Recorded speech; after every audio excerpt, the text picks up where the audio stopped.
Sejam todos bem-vindos a mais um estudo diário do Vem Segue. Meu nome é Vanderlei Claudiano, hoje é dia 15 de abril, tá bom? E hoje eu vou compartilhar com vocês a minha escritura do coração. Dentro dessa designação, qual escritura eu mais gostei? Foi difícil para mim escolher um versículo, porque nessa designação aqui tem muitos versículos maravilhosos que me tocou, tá bom? Assim como vocês também enviaram aí qual foi o versículo, né? Qual foi a escritura do coração de vocês. Muito obrigado por terem enviado para mim. Antes de falar da escritura do coração aqui, eu gostaria de indicar um canal para vocês, que é o canal da Fernanda, tá bom? Ela tem um canal no YouTube e essa semana ela postou um conteúdo falando sobre a conferência geral. Ela fez algumas anotações ali do que ela aprendeu e eu gostei bastante. É uma mensagem bem curta, né? Fácil de estar visualizando e aprendendo ali. Então, se você gostaria de saber o que a Fernanda falou sobre a conferência geral, né, qual foi as anotações, o que ela gostou, é só clicar no canal dela, tá bom? Tô deixando o link do canal dela no final da descrição do meu vídeo aqui. Vai lá no canal da Fernanda, assiste lá o conteúdo e se inscreva no canal dela.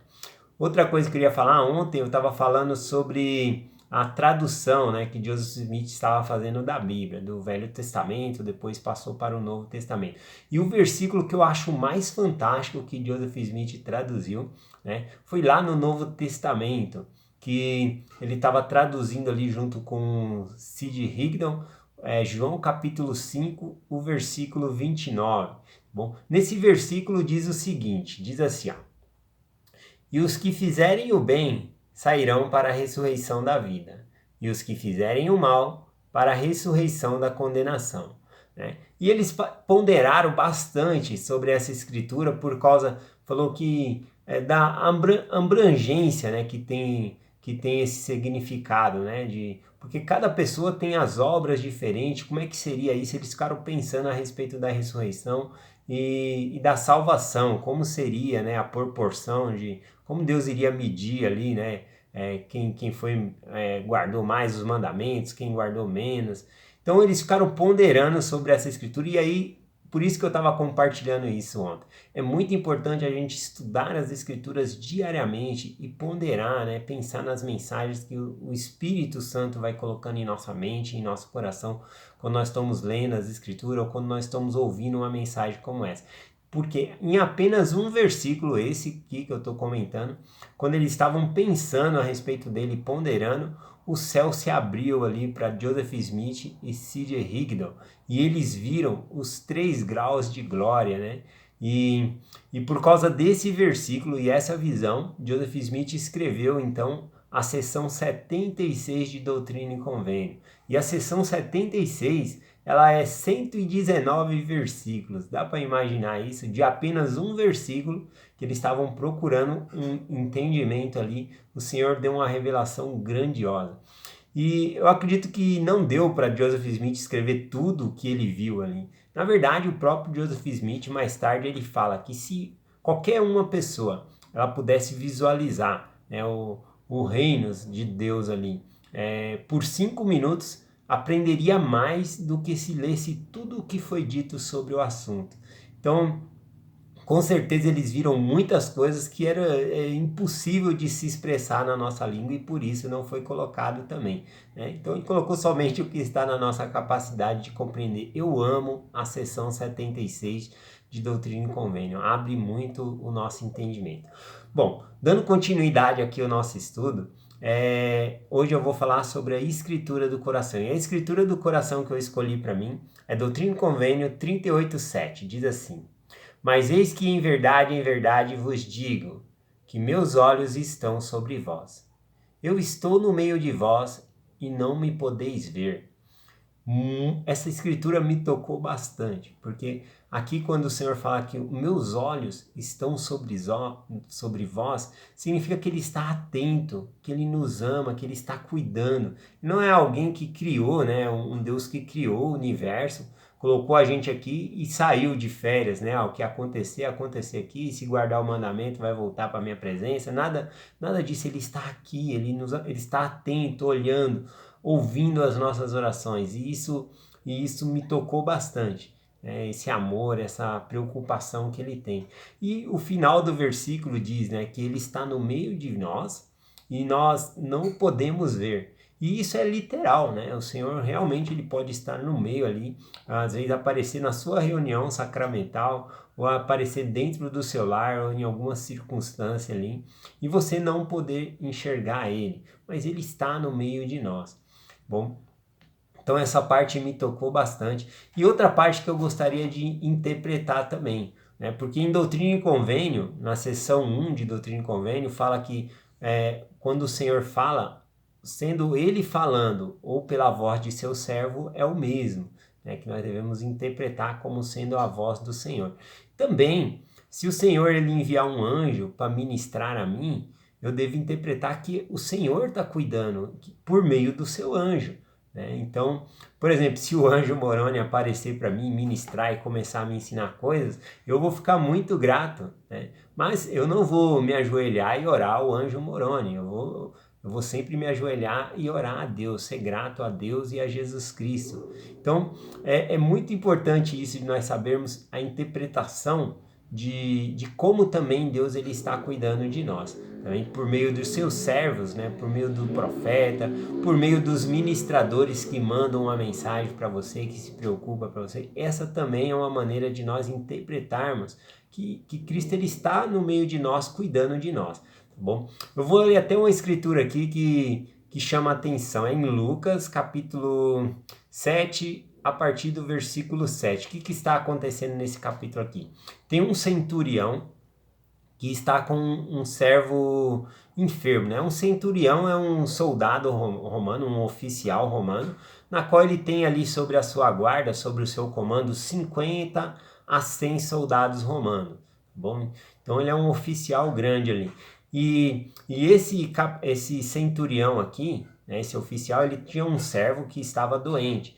Então ele pede para que os anciões vá até Jesus Cristo e pede para que Jesus Cristo cure esse servo dele. Bom, então ele não se considerava digno de estar na presença de Jesus Cristo. Porém, os anciões foram falar com Jesus Cristo porque eles consideravam que aquele centurião era digno de receber aquela bênção, apesar de não pertencer à casa de Israel, né? Apesar de ser um estrangeiro. Eles consideraram que ele era digno também porque ele havia construído uma sinagoga ali com o próprio dinheiro dele, ajudando ali os judeus, né, construindo uma sinagoga, um local de adoração, e isso fez com que os anciões fossem pedir isso a Jesus Cristo. Então Jesus Cristo se dirige, né, até a casa dele. Só que antes de Jesus Cristo chegar na casa dele, quando ele está próximo ali, esse mesmo centurião não se acha digno ainda de estar na presença de Jesus Cristo. Então ele manda os seus amigos ir até Jesus Cristo e pedir para que ele cure o servo dali mesmo, né? Não precisava entrar, né? Ele não se considerava digno de Jesus Cristo entrar dentro da casa dele. Olha o que diz o versículo 7 em diante aqui. Diz assim: pelo que nem ainda me julguei digno de ir ter contigo. Ele fala isso porque ele não se considerava digno de ir até Jesus Cristo pedir e nem de ir agora, né, nesse momento, falar para Jesus Cristo, não vem na minha casa porque eu sou uma pessoa indigna. Então ele era uma pessoa muito humilde, né? E aí ele continua, os amigos que ele mandou continuou dizendo, dize porém uma palavra e meu servo será curado. Então ele falou, os amigos, falou para os amigos dele falar para Jesus Cristo, olha, diz aí, Jesus Cristo, uma palavra e eu sei que meus servos serão curados. Né? E aí ele mandou um recado para Jesus Cristo, ele continuou por meio dos amigos dele, né, dizendo a Jesus Cristo assim, os amigos do centurião disse para Jesus Cristo, né, o recado, porque também eu sou homem sujeito à autoridade, e tenho soldados sobre o meu poder. E digo a este, vai, e ele vai. E digo a outro, vem, e ele vem. E ao meu servo, faze isso, e ele o faz. Né? E Jesus, ouvindo isso, maravilhou-se. E voltando-se, disse à multidão que o seguia, digo-vos que nem ainda em Israel achei tanta fé. Né? E a partir daquele momento, quando aqueles amigos voltam para junto do centurião, aquele servo ele é curado. Né? Então, Assim como o centurião não achou a necessidade de Jesus Cristo estar presente na casa dele para curar o servo dele, assim como ele também não precisava estar presente quando ele mandava alguém fazer algo. Então, para ele, a ordem era cumprida lá e ele interpretou dessa maneira. E Jesus Cristo falou: nunca achei tanta fé em Israel como nesse estrangeiro, né?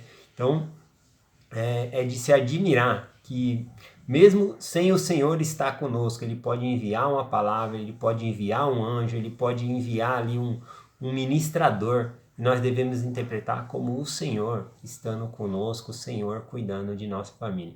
Tem uma situação na ala quando eu servi no bispado, tá bom? Tinha uma irmã que estava doente no hospital e nós em bispado estávamos conversando sobre isso.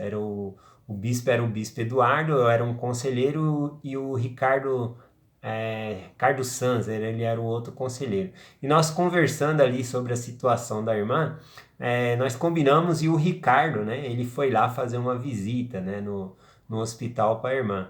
E depois que a irmã saiu do hospital, né, ela falou, nossa, eu não lembro se ela falou, ninguém da igreja foi me visitar, ou se ela disse, ninguém do bispado foi me visitar, né? Eu sei que saiu essa conversa aí dela, mas eu acho que ela interpretou errado, porque o Ricardo, ele foi ali representando o bispado, né? Ele representando a igreja. Então, também quando um, um ministrador, uma ministradora manda uma mensagem para você ou vai na sua casa, nós devemos interpretar que a presidente da Sociedade de Socorro está cuidando de você, ou que o Salvador Jesus Cristo está cuidando de você por meio da Sociedade de Socorro e por meio das ministradoras. Então essa é uma maneira bem fácil de interpretar essa escritura também.